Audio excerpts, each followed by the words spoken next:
customer, whichever one. The one, everybody knows the three we had initially, and the one he wanted to work on was the customer can't afford the product. That's one he feels like, it happens quite a bit, which it is. I mean, that's one of the most common objections we have in the finance office. Absolutely. Sometimes that may actually be the case. Other times it may simply be that that's what their gut reaction, they're resisting to.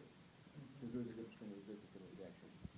But either way, there's simple solution that I know a lot of the guys in here have heard before, and that a lot of us use, is I like to use the fixed or variable payment approach, which I guess we'll just role play here real quick. Now, we're talking about service contracts, is that right? Well, Okay. any product. Any product, okay. But service contracts probably the most. Yeah.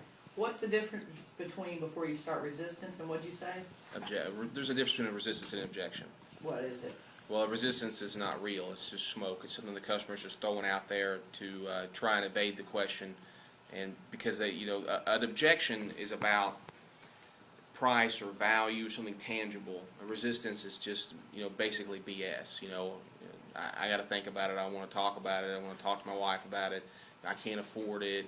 It's out of my budget. I mean, to me, those are all, a lot of times can be resistances, and you basically just have to determine which one it is by, bypassing it and keep on going. But anyway, Okay, so I guess great. we'll role play it here. So you're the customer, so tell me you can't afford it. I just can't afford to go over that $300 month payment that I had set for my payment to be. I understand what you're saying. Everybody's got a budget. I mean, times are tight, But let me ask you this. Would you rather have a fixed payment or a variable payment? Well, fixed payment. Well, so would I. And here's the thing. Let me show you something real quick.